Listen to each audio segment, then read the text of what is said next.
this hurdle. Otherwise, it's not worth me getting out of bed or changing anything. Yes, absolutely. And I think when you said this, I remember of those, college days when we were passing out from 12th and had to sit for our exams. I mean, definitely one would not want to sit in something that you know that maybe you're not going to clear it. So I think definitely that feeling that I'm going to go through it and I'm going to clear it or probably pass on through it, I think it's super important when we start the journey. Absolutely. And I hope, hello everybody, welcome, thank you for joining us. So today's session really is about the first steps to making a choice to go vegan. And I am Sandhya Krishnan, and my co-presenter is lovely Manpreet Kalra. You would have heard her on day one. We're going to be, I think between us, if we're able to sort of just explain how our mind actually works in terms of habit change, and you going into the details of what those first steps could look like, I think that's a win for us. What do you say, Manpreet? Absolutely. I think we'll probably club them all together and make it like a super, ball for all our, listeners, and probably they'll have something to take back where they can start off their journey. Lovely. That's the hope. Fingers crossed. And with that, I'm going to jump into my host's shoes and introduce you, Manpreet. So, welcome everybody to day 5. Today, is it day 4 or day 5? Oh my God, the final day of the Vegan India conference. And my co-presenter today is Manpreet Kalra. She's the head nutritionist of the Santulan.com, an Indian platform on a mission to bring nutrition empowerment amongst people, thereby ensuring that they live a life full of energy and satisfaction. Manpreet has 14 plus years of experience fashioning people's diet, nutrition, and lifestyle in general. Earning an undergraduate and postgraduate degree in food and nutrition with a specialization in food science and therapeutic nutrition from Lady Irwin College in Delhi, has opened her to a world of tremendous possibilities when it comes to tailoring people's daily diet customized for their specific lifestyle. She's an international diabetics educator and pursuing her postmaster's research on mindfulness and reducing occupational stress from Hamburg University of the Applied Sciences in Germany. Her vast knowledge of both the body and mind help her heal and provide overall well-being to her clients worldwide. So welcome, Manpreet. It's an absolute pleasure and an honor to have you here and for us to present together. Thank you so much. Thanks again. Thank you. And a little bit about me, guys. I know I've been all over the conference, but let me officially introduce myself. I'm Sandhya Krishnan. I'm an ICF certified wellness and mindfulness coach, focusing on personal mastery, productivity, and really to help people manage overwhelm and to design their lives to live consciously. So I have over 20 years of experience across industries as diverse as the law, the media, art, technology, retail, and wellness. And I also have over 18 years of study in philosophy and mindfulness. And I use the combination of these to help young professionals find deep purpose, achieve habit change, contentment, and balance in their lives. So that's a little bit about me. And without further ado, Manpreet, what say we jump into the topic of the day? I can't wait. I'm so excited. Absolutely, Sandhya, and I'm also super excited to listen to you. Lovely. You better ask me questions as well, right? So we're going to be opening that up to a lot of questions because we really want to address each person's pain point, and that's really key. So without further ado, I will start my presentation. Yes, to the person who's asking, I will be happy to share my contact details. Okay, so before we begin, I actually do have a question for you. Well, this actually, I'm now addressing both vegans and non-vegans, all right? Okay. For anybody that's turned vegan, how many of you have been at the receiving end of memes, helpful articles, jokes about vegans? Hands up, yes, if you have. I certainly have. Okay. And now for those who are non-vegans, and absolutely no judgment, I was one myself. How many of us have had ideas about, vegans being a particular kind of person, either somewhat sanctimonious or otherwise like physically somewhat weak and emaciated? I know I certainly had a lot of misconceptions myself. I'm not going to deny that. Yes, okay. Is vegan or plant-based the same or different? I will clarify that in just a minute, Akshay. But so we do have all of these notions, right? And in fact, one of the articles that I was sent by a well-meaning or perhaps not so well-meaning friend was why the world hates vegans. Okay, and this was by the Guardian. There's a lot of chitter chatter around it, and it is this, right, that yes, sometimes there is a perception that we tend to be sanctimonious. But fun fact, as human behavior goes, each of us believes that our moral choices is somewhat superior to other people's moral choices. Okay, and that's at the root of it. So really, it is neither for a vegan or a plant-based person eater to judge anybody else any more than it is for somebody that's not tried something like this to try to judge about anybody else. And that's really the baseline that I would like to set. Okay. And as the article goes, one of the other reasons why the world hates vegans, sort of back in the day, was that in a sense, we all believe ourselves to be very rational and logical human beings. Let me tell you, none of us is. Okay, we might think that we're making our decisions based on, really the best considerations, but how our brain actually works is that we kind of take a viewpoint and then we'll go out of our way to justify that viewpoint. Okay. So again, that's just a good sort of note to have about how all of our brains work. So in fact, we can hack exactly that if we find good enough reasons to want to change our habits. Okay, so why I'm titling my talk "Welcome to the Plant Party." And Akshay, to answer your question, veganism is a lifestyle. It's not just about the food, but it's about all the choices that you make that eliminate animals or harm to animals.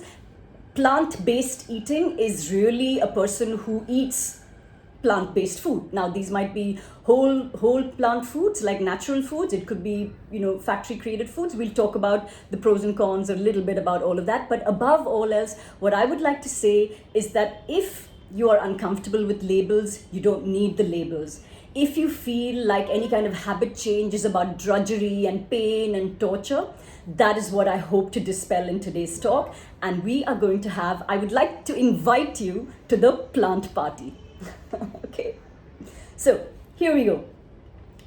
Why do I say plant party? Okay, so like I said, I also had this notion that, oh my God, when you give up something that you love, what results is absolute, austere drudgery, or at least austerity, right? You have these images of like sadhus looking all serious and solemn, and doesn't look like a lot of fun. And you're like, okay, maybe someday when I'm old and I've had my fill of this world. But I was actually really amazed. One of my own mindfulness teachers, he happened to come with his students to a wedding that I happened to attend, all right? Now, they were a riot. Here they were in a 5-star hotel, okay? Their plate was full of food, but it looked like, the simplest of the ingredients in this vast buffet of like 100+ items. But my God, the ruckus they created. They were laughing, they were doubled over, they were having an absolute blast. And that's when I said, oh my God, so much of what we associate with enjoyment and pleasure and, like the must-haves in our lives, are we really looking at the right aspects of it? Okay, so that's where actually I think my questioning began. Like, really, where's the real happiness coming from? I want what they have, and that's really how my journey began. I think and of course the different reasons. I'll tell you what my reasons for turning plant-based were. But coming down to the basics, any kind of habit change appears to be hard, right? So why do you think that is? Any thoughts? Why is habit change so hard for all of us? Whether it's trying to get fitter or change our food habits or trying to wake up earlier or change the way we work. Why is this so difficult? I mean, if we know a better way to be, it should be easy enough to just get, just like put our shoes on and walk that road, right? Absolutely, Stuti. We're conditioned that way. We don't like change. It makes us uncomfortable. Discipline, absolutely.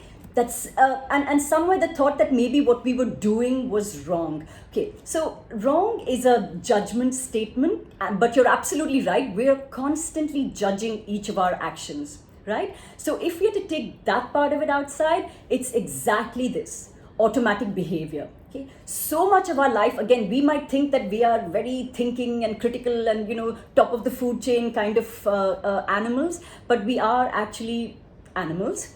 And our brain, while we might believe that it is to appreciate art and do critical thinking and, send men to Mars, our brain's biggest job essentially is just to keep us alive in what it knows is the safe and normal, and that includes the sort of fat content that is normal to us, the temperature that is normal to us, the habits and the behaviors that are normal to us, homeostasis, if you've ever heard the word. But really, what happens is that when we embark on a particular action, like brushing our teeth, certain neurons will fire in a particular sequence, and those neurons form like a superhighway, right? There's a myelin sheath that forms over it, and so information passes super fast, but it is unthinking. Do you have to ask yourself every day which hand you pick the brush up with, how you brush? No, you don't. But try brushing your hand one day with your non-dominant hand, brushing your teeth one day with your non-dominant hand. It is not going to be easy, right? And so much of habit change is exactly this, us teaching our neurons to fire in a new way that is unfamiliar to us, and our little caveman brain, and yes, our brains haven't changed very much from our caveman ancestors, is going to scream and say, no, I don't know how to keep you safe if you go down this new path. I don't know what to do. I don't know how, let's just stay in the safe. So that initial screaming, we just need to recognize is going to be quite normal, and we need to calm our little brains down, okay? Because we also have something beautiful, which is, call it your neocortex, call it your executive functioning, call it cognitive thinking, call it your third eye, call it whatever name you want, but it is also very much present in our lives, so why not use it? So now we're going to go step by step, okay? If you're going to embark on a change, and in this case, we're going to try and eat. I will focus a little bit more on the plant-based eating, okay? Because, and you can start anywhere in your vegan choices by not using leather products or not wearing animal products. But we're talking here primarily about food. So I'll say, let's talk about what is the basic, what are the first principles of good eating? And no matter what country, lifestyle, habit you come from, the basics are pretty simple. I'm going to sum it up with this beautiful line from a food writer and scientist Michael Pollan. He says, eat food, not too much, mostly plants. Okay, you do that, you cannot go wrong in terms of your health, in terms of the environment, in terms of many other things which we'll discover in greater detail now. Okay, now what is food? Okay, that is a more complicated question. Is it something? The problem today with a lot of us is that nothing in nature, and why we feel like so deprived in that sense, is that nothing in nature can concentrate calories and flavors the way a factory can. Okay, my colleague from a company I used to work for called Kenzai, Patrick Reynolds, he summed it up really beautifully. He said, think of like the entire technology of a supercomputer shrunk into the real estate of a smartphone.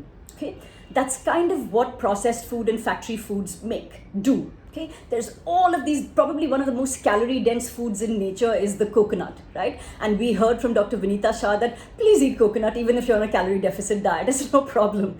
We can't really go wrong.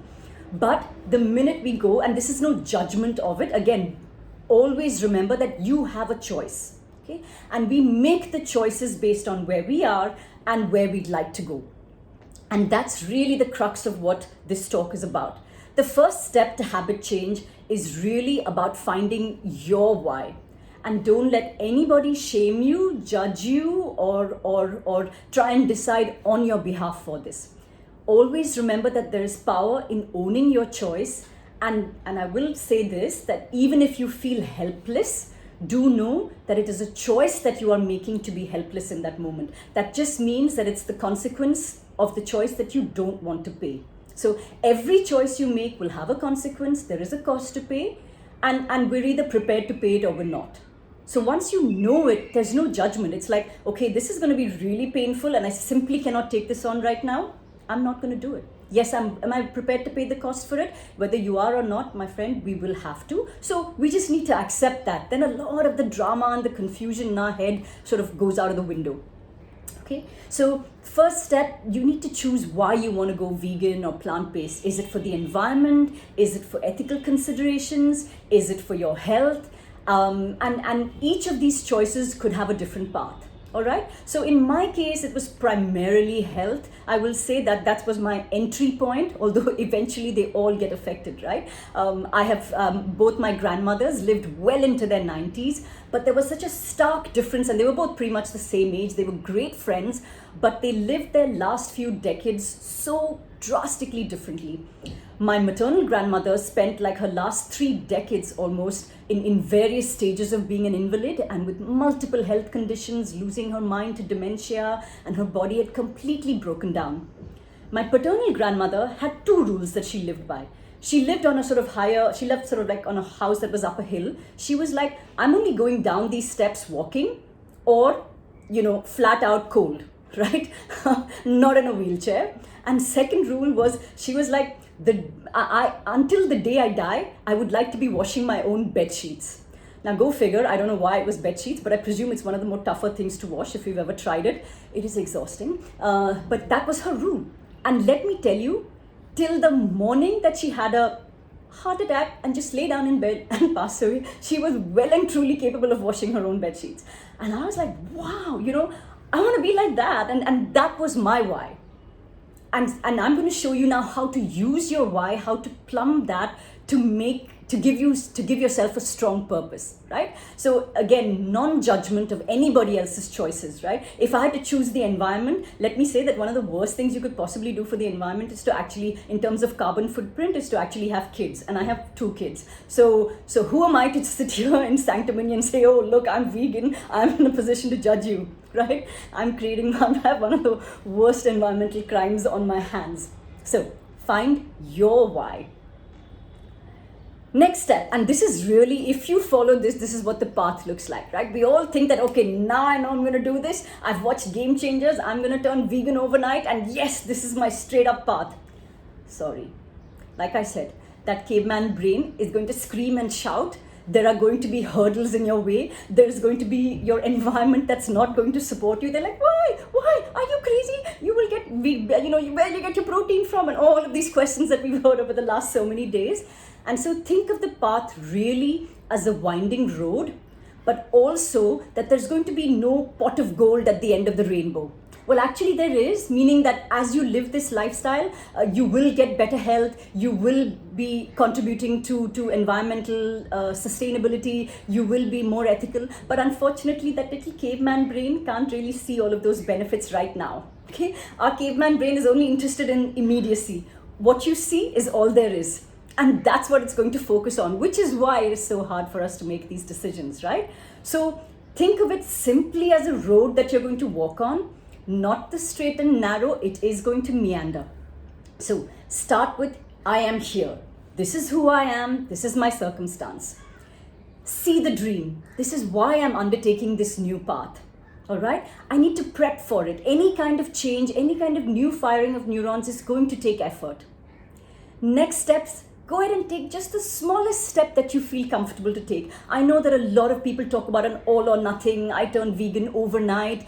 If you are that all or nothing person, go ahead. Most of us, I will say, are not that. So just think about the first step. It's very imperfect, but not doing anything is a guarantee that nothing is going to change. And also that first step is your first way to reverse the despair that you might be feeling about various aspects of your life or the world around you. Right? The best antidote to despair is action. And then we find our anchors. I have pictures of my grandmother up on my desk. So every day when I look at that, I remind myself why I'm doing this, right? And you need to find those for yourself as well. Whatever be your anchors, get the accountability you need in place. Have those people who'll tell you that, oh my God, if I'm feeling that temptation, help me out here. You are not alone in this journey. It really helps to have buddies along in your path. My husband turned vegan the day I did. And for him, it's like, my wife's doing it, I'm doing it. I have no other questions about it. But having him on this journey has been so much fun for me because we now are on a gastronomical journey of vegan delights, so to speak, most of which involve everyday regular home food, I might add. But I promised you enjoyment will come. Lastly, I will say, please prepare to fail. Okay, every path of change does involve certain steps of regression. I use the word failure, but do know that is very much, we fail forward. And that is the progress that we're looking at, until finally the neurons are firing in a completely different way. We've created a new superhighway in our brain, and the old parts simply fall to disuse over time. They might still be there, but no judgment. This was also part of us. This is how we came to this point of awareness. That's all there is to it.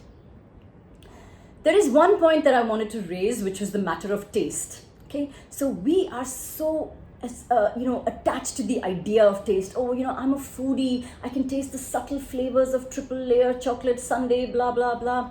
And that's how right now we define foodie. Okay, I will actually use the definition of Mary Roach, who's a hilarious food scientist, by the way. And she's written actually several science books. You should look her up, where she says that taste is essentially 1 part mouth and nose, 2 parts ego. I'll just pause for effect. Okay, think about that, which means that it is very, very susceptible to change. And I will talk about the parts of taste that we tend to be more and more attached to, and how those can change as well. So let's understand where the pull really lies. Okay, how many of us are self-confessed like sweet tooths? Show of hands. How many of us absolutely adore the taste of umami, which is like what you'd find in like meat and a sizzler or whatever? And apologies to anybody that's getting triggered by these words. Umami, yeah, absolutely. Okay, how many of us love like fatty, crunchy, salty foods? Okay, so is it the food that we're craving? No, it's not. Let me tell you what's actually happening inside our brains. Okay, our brains, like I said, not really interested in your taste buds, this, that, wants to keep you alive. Remember that, right? So what your brilliant brain will do is say, oh my God, Sandhya, you found sugar?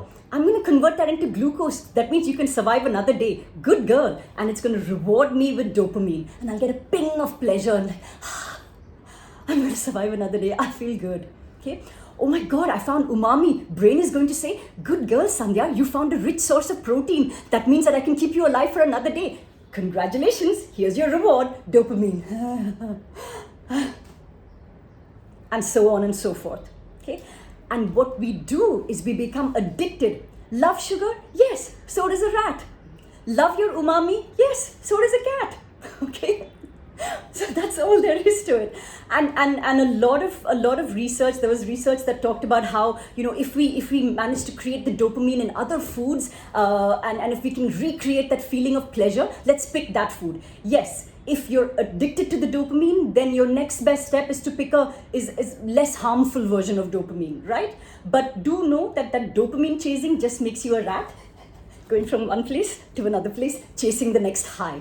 And the other problem with that is that you get neutralized to this, and you need just not 1 scoop, not 2 scoops, but you need 3 scoops, because you need higher and higher levels of that hit to get that same reward.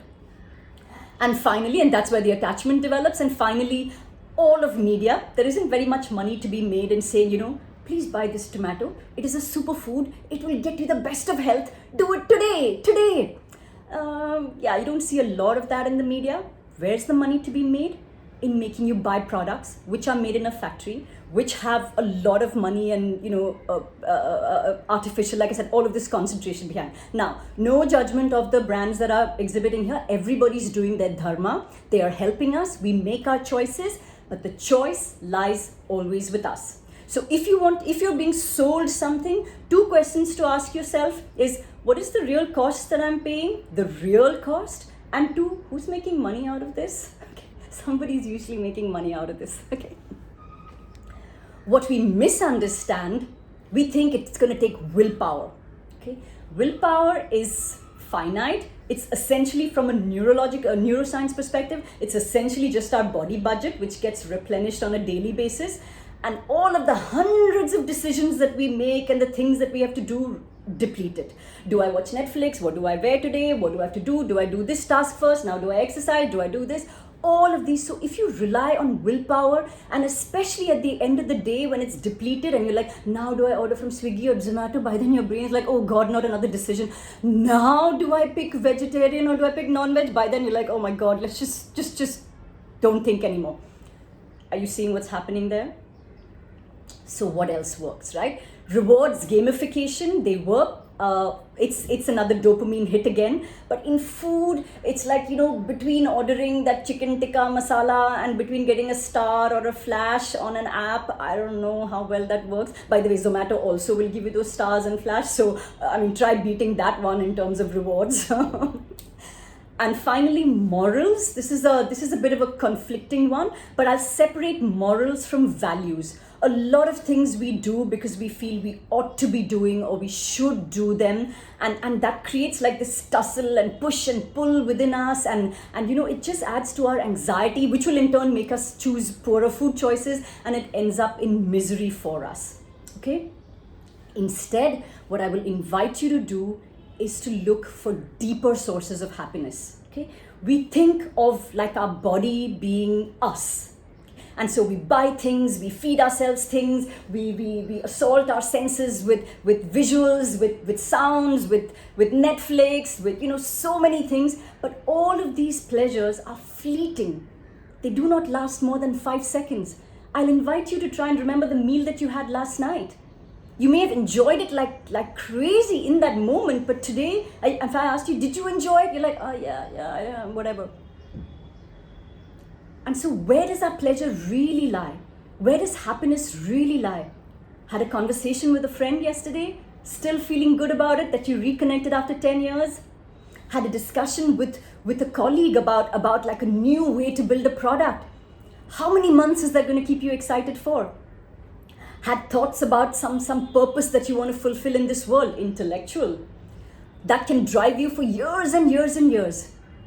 And the most addictive of all pleasures, and trust me, it is an addiction no less, is the idea of spiritual oneness, or the idea of getting attached to God. Look, you have stories of Mirabai and like wise men in all religions and philosophies who, you ask them, they'll have nothing on planet Earth. They'll have like a loincloth, and you ask them, what do you need? Can I give you gold? And they're like, oh my God, I have everything I need. I'm in such bliss. That's basically what these stories are trying to tell us, right? That we need nothing from the outside for our happiness. Happiness we are, bliss we are, and we forget that, and therefore we seek it out in the external world. And so therefore, the most powerful tool that we have in our arsenal is mindfulness. All we need to do is practice the pause. We pause, we come back to our body, our deepest body that we can visualize. We come back to ourselves. We so often lose ourselves in the world, but we need to get enjoyment back with being with ourselves. And we have to have, now that we have this big plan, we know we're going to go to some place lovely, but for now, all we need to think about is present moment awareness and enjoy just the action you have in front of you. And that's when we can make the most conscious choices and live our lives with complete enjoyment. Okay, so this is just a recap of the steps. Is it important to have a goal? Yes, it is, because without that, we have no idea where we're going. Okay, and then we pick all of our steps to go there. No self-judgment. Compassion is something I want to focus on towards others, towards ourselves, and eventually what happens is we transform. And you will not even realize that. We have something called hedonistic adaptation. We get very used to the good things. You won't even realize that you're making better and better choices, and you're not the person who was getting as agitated as before. You're not the person who was getting as upset as before. You won't even realize that until you come back to an old situation or somebody points it out to you. But you are then transformed. Okay? And that's where the enjoyment, that's where the peace, that's where arguably the deepest happiness could lie. Don't take my word for it. Test it out and try it out for yourself. Thank you so much, and it's over to Manpreet right now. We'll take questions at the end. Awesome, Sandhya. Thank you so much. It was so amazing, so blissful.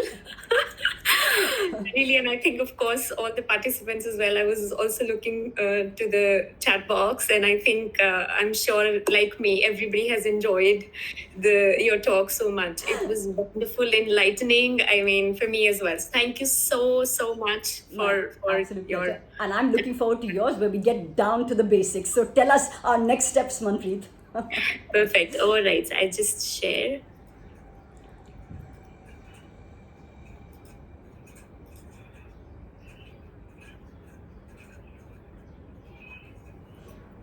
Oh, right. Perfect. Thank you so much, everybody, again. So I think Sandhya did take us through the first step where we have to start off the journey. I think that's super important. But I also understand the fact, after working in the field of nutrition for so many years, when initially I started and it wasn't about vegan nutrition or, like really shifting or transition, but it was just about, transition to a healthy living or a healthy lifestyle. And I think that's equally a challenge for a lot of us when we want to turn healthy. So I just feel every transition is difficult. I mean, even if it's turning from a non-vegan to a vegan or just looking for a healthy lifestyle.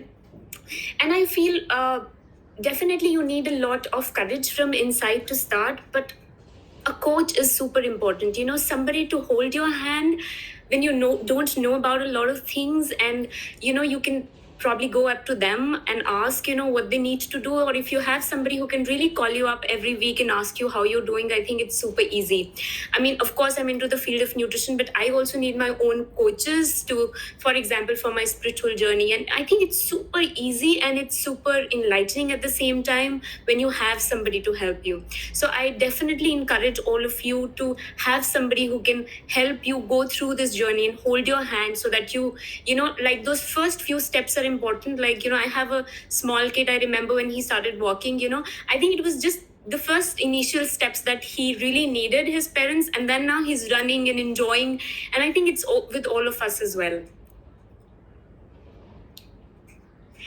Now, being an Indian, I just feel, although I work with, clients around the globe, and as Sandhya told, I'm also working on my PhD from Germany, and I do work with Germans as well, but somehow I feel Indian food is amazing. We already have so many spices. We have so much of taste in our food that we just need to change few things here and there to bring about,